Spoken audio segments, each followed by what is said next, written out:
So how did Hooked and Rooted start? I don't think anybody's going to watch this. What do you think of the resemblance on the Oh my goodness. photo? The way that See the wave on the hair? Yes, George gives me curly hairdo, but he also made it look like I've gotten some lip filler. Hooked and Rooted just hit a big YouTube milestone, but we didn't get here alone. So today we're thanking all of you. Hi, it's Steph. Welcome back to the channel. Today we have a fun video planned. George is actually joining us. Hi, everyone. And we're going to be answering some of your questions. We're also going to give you a little background on how Hooked and Rooted got started and a little overview of some projects that we have planned for the year. In addition to that, we'll be doing a few fun, and we can't say the word because if we do, all of the scammers come out. So we would ask you to refrain from putting that word in the comments as well to avoid any of that. All right, let's get started. So why are we making this video? To thank all of you, because we didn't get here alone. It took all of you to hit that subscribe button to get us to this huge milestone. So thank you so very much. We're so grateful for you showing up, watching our videos, leaving us wonderful comments. And for that, we want to say a huge thank you. So how did Hooked and Rooted start? Well, several years ago, I had really gotten into gardening, somewhere around 2012 or so, and I loved it. So for several years, I would just garden in my yard, and I had nobody in my real life who was actually into gardening. So I didn't have anyone to kind of talk about this creative outlet with, and that left me just filling George's ears up with gardening talk all the time, and to be honest, he had just had it. And I started posting on Instagram. I started doing a photo album of some gardening pictures, but I didn't feel like I got a lot of feedback on there, and I really wanted to talk plants with people. So in the fall of 2021, I had purchased a ton of bulbs, spring blooming bulbs, tulips specifically, on clearance, and I said, you know what? Let's film me putting these in the garden bed.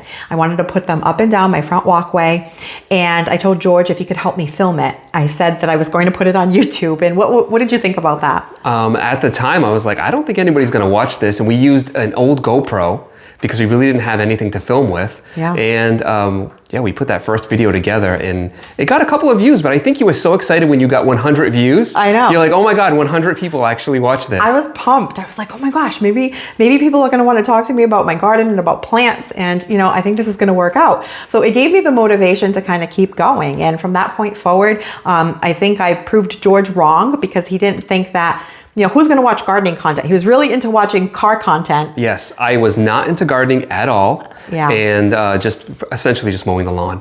Yeah. So yeah, when you said you were going to do this, I'm like, how many people are really out there that are into gardening? And boy, was I wrong. There's a lot of people into gardening. Yeah, because I mean, a lot of homeowners have landscapes that they need to deal with, and it's been a lot of fun, and I've met so many great people doing these videos. I actually met some people at the local garden center when I make videos. Mark and Kathy, if you're watching, thank you so much for watching my videos. You two are great. I've met them twice now. George was with me one of the times. Yeah, and it's kind of a trip for the viewers because they hear that voice and they're like, Steph, is that you?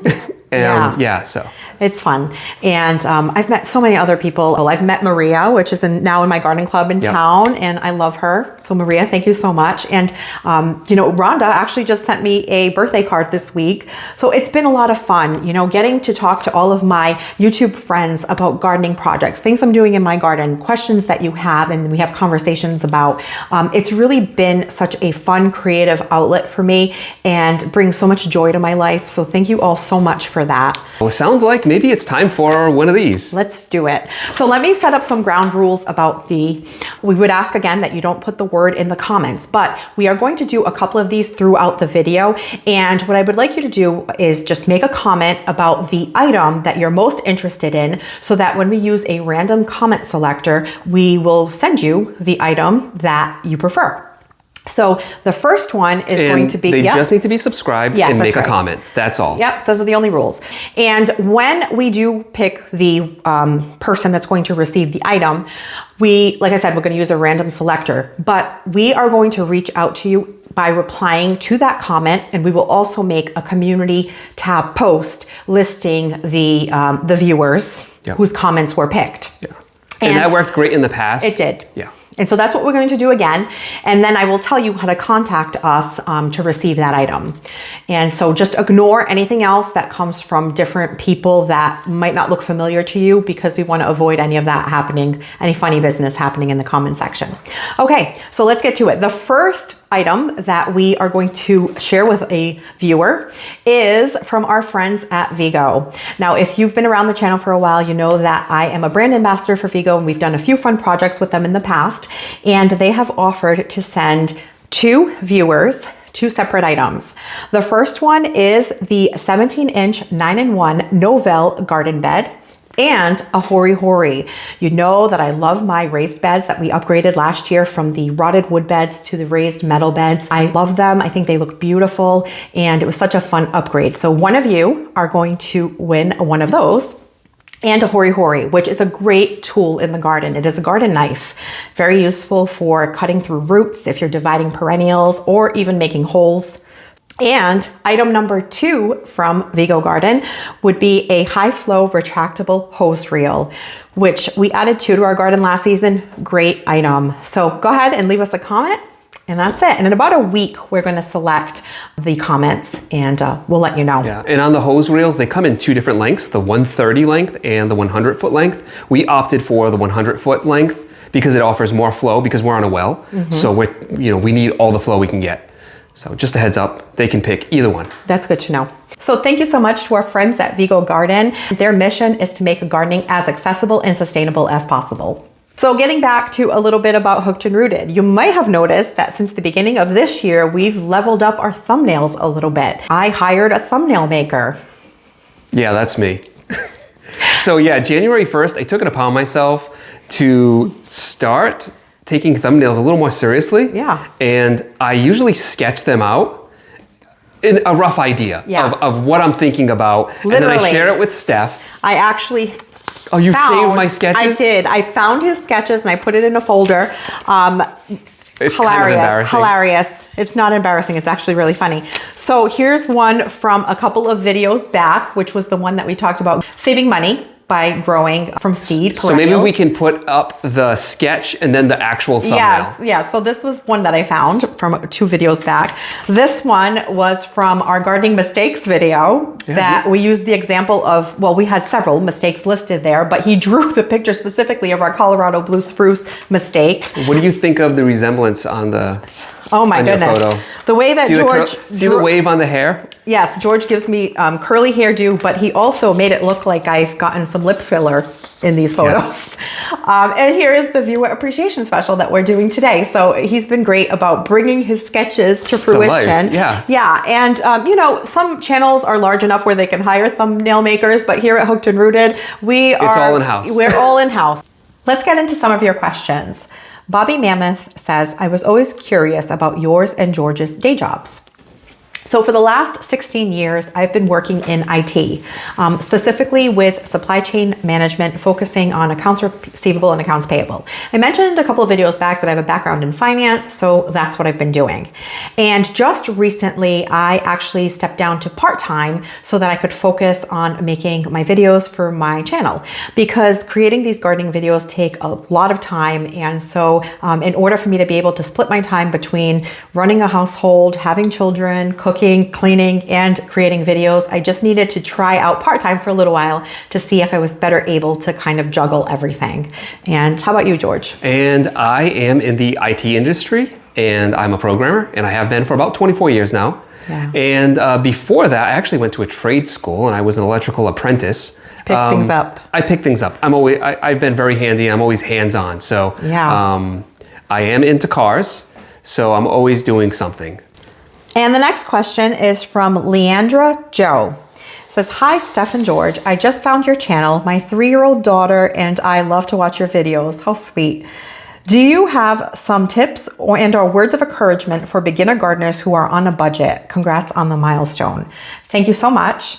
And yes, I do have some words of encouragement. It wasn't so long ago that I actually had to start a from scratch landscape here at my own home. And we also had a limited budget because we were a younger couple with, who had just started our family, and we didn't have a lot of money to work on our landscaping, which in fact, it took us about 2 years before we were able to get our lawn seeded. For a while, George just weed whacked the weeds. And when all of those weeds dropped, it kind of looked like we had a lawn, but we really didn't. But the rate that we started our landscape on a budget was that I was able to get divisions from friends who had gardens. My sister-in-law had given me a bunch of ornamental grasses and black-eyed Susans, some phlox, and anything that I could get that a friend was willing to give me from a division from their garden, I took. And that is how I started my garden. I also would buy trees and shrubs at the box store garden center because it was what was in our budget at the time. But I would say to get divisions from friends, start things from seed whenever possible. Some things like perennials that you can start from seed relatively easy, things like Shasta daisies, cone flowers are great options. And also filling in space with annuals when you're trying to build your landscape. So if you have gaps in the landscape that you want to fill out, but you don't have a large budget, buy a pack of seeds, grow some cosmos, some zinnias, some sunflowers. These are all really easy to grow and they'll fill a lot of space until you get a more established garden. So I hope that this helps. Before we do the next one, maybe we can do another one of these. Yeah, let's do another one. Our next offer is from our friends at Proven Winners. Now, you know that I love to use Proven Winners plants in my garden, and they're a plant brand that's proven to provide high quality plants that are well known and loved by gardeners everywhere. They are offering a viewer a swag bag, and they're also going to provide you with a choice of, in the spring, getting a consultation where you can select your choice of either 2 1-gallon or 4 1-quart shrubs available to a viewer in the continental US only. So thank you so much to Proven Winners for offering this to one of our viewers. Our next question comes from K Latin 1501. I know you plant from seed and from starts. How do you color coordinate and layer like an artist? What are keys to do? Thank you so very much for this sweet comment and question. I have had a lot of fun layering and coordinating and planting my garden, and it hasn't always looked like this. It's something that has evolved over time, and it does take a long time to kind of figure out what you like and what works and what doesn't. Plants will die. You'll find that there are plants that don't do as well in your garden and so forth. And this is kind of how your landscaping evolves over time. Now, I look at my garden sort of like a palette, and it's funny that you should say like an artist, because what I do is I think about it like I would when I'm planning an outfit. Do these colors look nicely together? And of course, you can use the color wheel, right? So opposite colors on the color wheel are very complementary. So purple and blue, for example, are really complementary to things like yellow because they're opposite on the color wheel. So that is a great way to start. If you're not sure, always just start with the color wheel, see what colors coordinate. What colors are you interested in? Typically, if you like a cool color palette, like things that are pinks and purples and maybe a soft buttery yellow, white, those look really pretty together. If you like hotter colors, you can go for a more golden yellow, reds and oranges, and those colors coordinate really nicely together. So you just have to go for the color palette that catches your eye and work on finding plants that fit that color palette. And the other thing that I like to do is mix heights and textures. So for example, I really love to plant yarrow or achillea with things like coneflowers. Because they have a different shape, bloom, and texture, I feel like they play really nicely together. So that's another thing that you can do. Not only decide on a color palette, but play with different heights and textures. And when you are planting up your beds, you always want to plant the taller things in the back, the medium things in the middle, and the shorter things in front, like a step down type style. So if you have an island bed, for example, you put the tall things in the middle and then you step down on either side, and that's how you would do that. So that's basically what I do in my garden. And if something is no longer bringing me joy, if I don't like it, I don't have a problem with taking it out and passing it along. I did it recently with my daylilies, and I also did it just this past season with hosta, and that's totally okay to do. It's your garden, so you have to do what makes you happy. The next one that we received was from Kim Bullet 3293. And she asks, congratulations to you both. Thank you so much. Excited for March 1st. I know you love and collect Japanese maples. Which is your favorite, Steph? And George's favorite? Would you also consider doing an educational video on pruning Japanese maples? So I will give you my favorite and then I'll pass it over to George. So my favorite Japanese maple is the Amber Ghost. It is part of the Ghost series, and the reason I love it is because it has such a beautiful range of color changes. It starts off like almost like a coral color in the spring, and then it gets like a burnt orange, and then in the red, it gets really vibrant red in the fall.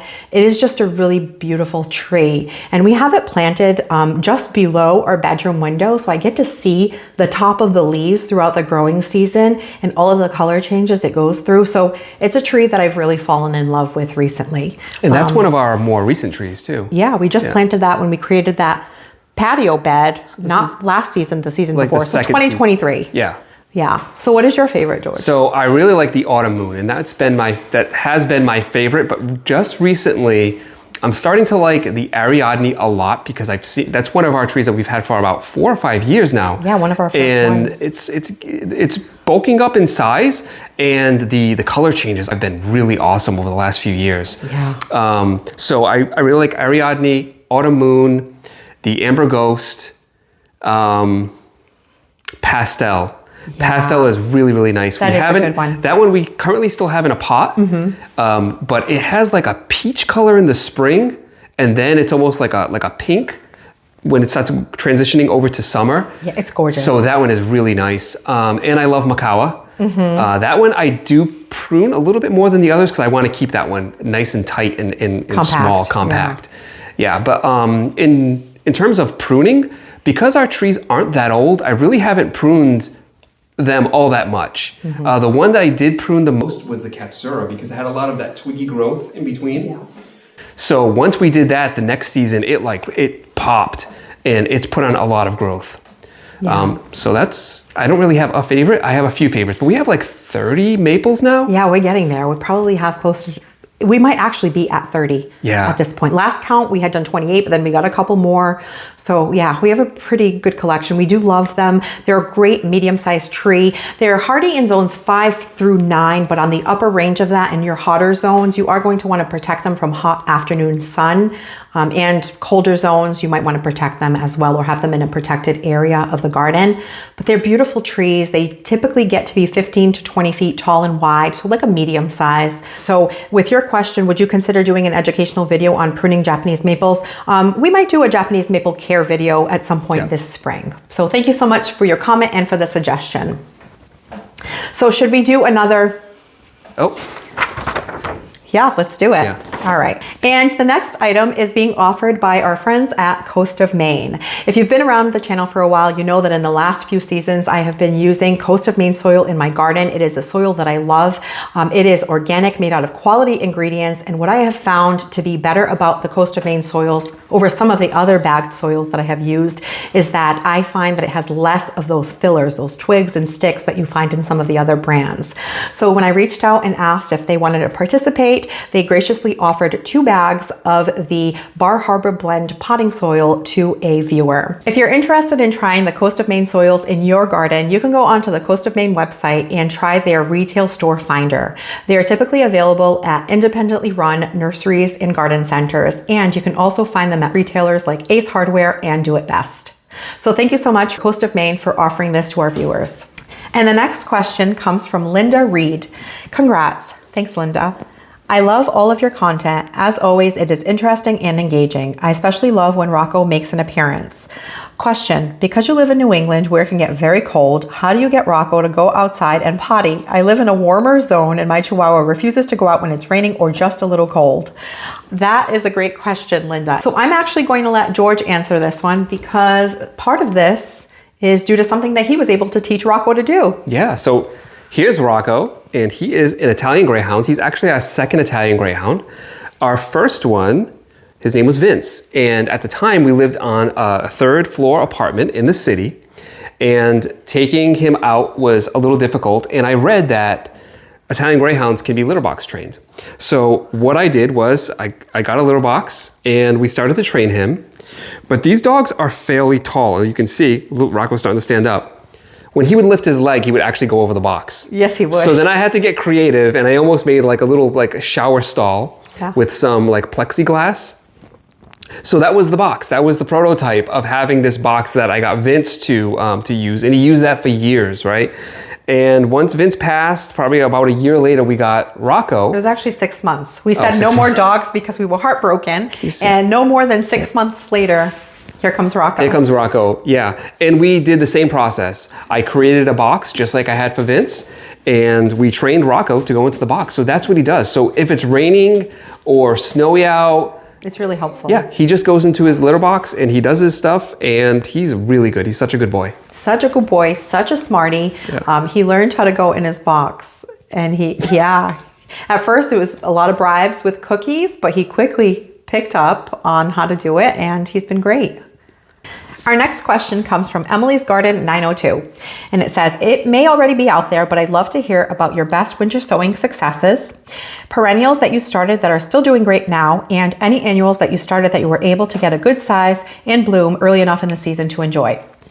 So there's been a few perennials that I really like to start from seed. Coneflowers, I've grown a few varieties. The Powwow White is one that I'm trying this year, but in the past I've also grown the White Swan Echinacea, which is a white variety, and the Green Twister, which is a green and pink, really pretty. And coneflowers do well with winter sowing because they benefit from cold stratification. So you put them out in the winter where they get fluctuating cold temperatures and moisture, and they will usually germinate and bloom on year 2. Most perennials bloom the second year. A couple others that did really well. Lady's Mantle worked well from seed as a perennial using winter sowing, and Blue Glow Globe Thistle. Really love that one, growing some more this year. As far as annuals go, the important thing is to know when your last frost date is. And if you read the back of the seed packet, it will tell you start this seed 6 to 8 weeks before your last frost date, for example. And then you would just count backwards on the calendar and start your seed around that time. And it'll usually say days to bloom from seed to bloom. So that will give you a good gauge on when to expect it to bloom. My favorite that does great for me every year is the Gomphrena. I usually start it at some point in March, and it will bloom for me in July, but it will continue to bloom until about October. So that is a great annual. Our next question comes from Stacy Allard, and Stacy has been around for a really long time, so thank you so much for your continued support, Stacy. And her question is, hi Steph and George, this is nice of you two to do. I have a lot of questions, but will only ask 2. How did you two meet, and was it love at first sight? And number 2 was, what do you both do for work outside of YouTube? Thank you for making such good content here for us garden lovers and junkies. I've been watching your channel for many years and adore you both and love your gardens. Thank you for sharing them. Thank you so much, Stacy. So number 1, we will answer. Number 2, what we do for work outside of YouTube, we've already answered. So let's go with, how did the two of you meet, and was it love at first sight? Well, my garden assistant and husband, George, and I have been together for a really long time. How long, George? Since 1994? Mm-hmm. So what, 31 years? Yeah. So I guess, like, how old were we? We were young, 14 and 15, high school sweethearts. So I guess you can do the math and see how old we are. Yeah, we've been together for longer than we haven't been together at this point. So I was just a 14, 15-year-old kid on a BMX bike with my friends in her neighborhood where her grandparents live. Yeah. And she was on the porch, and I needed a wrench for some reason. To fix your bike. Yeah. Something on his bike. Yeah, I'm like, hey, do you have a dad or a grandfather or somebody who has tools? The question literally went like that. And my grandfather did. He had some tools. So I got him a wrench, and then he just didn't stop coming around. Yeah. He always needed some kind of tool for some kind of bike issue he was having, because we didn't have cars back then, right? We're 14, 15-year-old kids. And that's how it all started. We actually went to different high schools, but we dated all through high school, all through college, and then we got married in 2004. Mm-hmm. And that is our story. And I have turned George into a gardener. He doesn't think he is, but he is. Yes. Most of it's from following you around when we're doing garden tours. He actually knows all of the plant names now, so don't let him fool you. He knows a lot more than he thinks he does. So he's not only the muscle when I need him. I hurt my back because I was stubborn, and a few years ago, I moved a boulder out of a planting hole I was making, and I ended up with a damaged disc in my back and did physical therapy for months. So then he insisted that I tell him when I need something moved, but I never wanted to wait. I just wanted to get it done. But I don't do that anymore. My garden assistant comes to the rescue, helps me with the heavy lifting, and has been an invaluable member of this Hooked and Rooted duo here, with helping me with the producing of the videos, the editing, the digging holes, all of it. So thank you so much for being my partner in crime in the garden and in life. And I think it's time for another. And this one is brought to you by Shriner's Gardens. I love bearded iris, and if you've been around my channel for a while, you know that I have several varieties. And Shriner's actually found my iris video and decided to offer one of my viewers a $100 gift card in celebration of their 100th year anniversary. I have several varieties, like I mentioned, and all but a couple came from Shriner's. And now I only order from Shriner's because I have found their rhizomes to be superior to others I've seen in the past. They have larger rhizomes with more fans, which means that they'll bloom sooner for you in your garden. So thank you so much to Shriner's Iris for this wonderful offer, and congratulations on 100 years.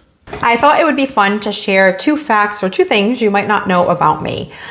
One is that eu falo português, and Portuguese is actually my first language. I grew up in an immigrant household, and both of my parents had me when they were only in the country of the United States for 5 years. So when I went to school, I only spoke Portuguese. And it took me until the second grade to be integrated into an English-speaking classroom. And from that point forward, I just never shut up. And my mom actually would always get called because I just was a chatterbox at school, and I just really wanted to practice both languages. And even today, I still only speak to my parents in Portuguese because they never wanted to have me let go of that language. So I am bilingual. And another fun thing that you might not have known is that I was actually a driver's ed instructor for about 10 years. And I know that kind of sounds like an odd job, but it was actually a family business, and I just kind of fell into it by default. But I am a better parallel parking driver than George is. Yes, I can't parallel park. I will literally skip a space if I have to parallel park because I do not want to hit my rims. Yeah, I'm better at it. Yeah, you are. That actually feels really fun to say. Okay, and so what do we have going on this year? We have a couple of projects coming up in the next several months. And of course, things kind of always evolve in our garden. But the first one that comes to mind is that we are going to do a project with some dwarf conifers behind our driveway walls, or in the entrance to our driveway. Now, last season, I think it was last season, we had taken down our limelight hydrangea standard trees because they were up there in an area that gets a lot of wind, and they just kept toppling over, and we were afraid that they would crack. So we actually ended up selling them on Facebook Marketplace. And so that's a great place for you to sell things. It's also a great place to buy plant divisions. So in that question that we had earlier where someone said, what's a great way to grow your garden on a budget? Facebook Marketplace, there's always people trying to unload plant divisions, so look there as well. But back to the project. We're going to be doing a great project. We've decided on some dwarf conifers in that area because being here in the Northeast, we want year-round color, and I've picked some really fun varieties that I'm really excited to share with you. Another thing that we're going to be working on, maybe George can share it, the project out in the back. We're going to continue on the hillside garden, right? Because we still have the edging that we need to wrap up on that, add mulch, maybe some more plantings. And then right next to there, in between that area and the Japanese maple garden, we have a well pipe. It's in no man's land. It's just in the middle of the lawn. And that's been bugging me for a while. At one point we had like a little wishing well, but that was made out of wood, but it kept on tipping over anytime we got wind. So we got rid of that. But I want to do something around there. We need to get some plantings and make an interesting bed there. But I have an idea of what I'm going to do with the well pipe to disguise it. Yeah. So we have that upcoming. That's a common issue that I think if you have a well, it might be something that you have to deal with. So I think that would be a really fun project. And guess who came up with that? George, the non-gardener. Yeah. And we have a couple of other fun things coming up that projects, like I said, they sort of evolve as time goes on. We'll continue doing our garden tours. Last year we had, for the last couple of years actually, we've gone to friends' gardens. The first one that I did was my friend Antoinette, who has a beautiful corner lot. And I would say it's a relatively small garden. She has a beautiful collection of Japanese maples. We had gone there. Then last season we did several garden tours at friends' gardens. We did Andrew Grossman, landscape designer's garden, Maureen from Parsons Peonies, my friend Catherine, two Catherine's gardens. And it was a lot of fun. I really love talking through people's gardens with them, so we'll continue. We'll do more of that. And because I love talking plants and flowers so much, it's kind of where Hooked and Rooted started, with me taking you all shopping to local nurseries and garden centers. What did I tell you about that, George, when I got started doing those videos? I said, who's going to listen to these, right? Yeah. And you were like, it's like, I'm talking to some friends. I'm talking to friends. That's right. That's how it kind of came about. I wanted to talk plants to anyone who would listen. And I thought it was a great opportunity for me to share what I've been learning about those plants so that maybe other gardeners can learn from my experience, and also to just kind of show you what's available, give you some ideas about how to use those plants. And it was literally like I was shopping with my friends who liked plants, and that I can sort of chat with things in the comments. And it was something that was sort of unique and original to my channel back when I started doing them in the spring of around 2022. And now there have been more channels that have kind of picked up on that and have started doing it. And, that happens over time. And I noticed some of the channels because some of them actually stole some of your thumbnails. Yes, which was not nice. So I checked out some of the videos and they were actually repeating the things that you say in the videos. Yeah. So they were learning from you and then making their own videos and kind of regurgitating what I was saying. What he was saying. That could be a little disheartening when I've put in the time to sort of have this experience that I'd like to share with others, and sharing my knowledge, and just to have someone kind of just use my video as a training video and kind of just say verbatim what I was saying is kind of disappointing. But the internet can be the wild, wild west, and things like that happen. And so I just kind of move on and keep going. And that is... But people like going with you. Yeah. Right. So that's it. Listen, if you've been with me from the beginning, and I know that I have kind of a mixed audience. I have people who just like when I take them to garden centers and nurseries, and I have people who just like when I do personal videos here in my garden. And that's great. You can choose to watch whichever you prefer. It's just that I like to do a variety of gardening related things here on my channel. So I just want to thank you all for your support, for watching those videos, for leaving me wonderful comments, for liking, for sharing, and for all of the things. We wouldn't be here today at 100,000 subscribers if it wasn't for all of you. So if I haven't said it enough, I just want to say it one more time. Thank you. And we're going to just keep doing what we're doing. Our goal is to always provide you with a video that is entertaining, educational, informative, and that you always walk away learning something, whether it be learning something important, learning a tip, a trick, anything. We want our videos to bring you value. Yep. Yeah. So that is it. Thank you so much for joining us on this special edition of Hooked and Rooted. We hope that you are all well, and soon enough, we will all be in our gardens again. Some of you may already be working in the garden, but here in the Northeast, we have a few more weeks. So thank you so much for spending your time with us, and I will catch you in the next one. Bye. Thanks for watching this video. If you liked it, please hit the thumbs up button, and please consider subscribing so you don't miss any of my future videos. And we'll see you soon.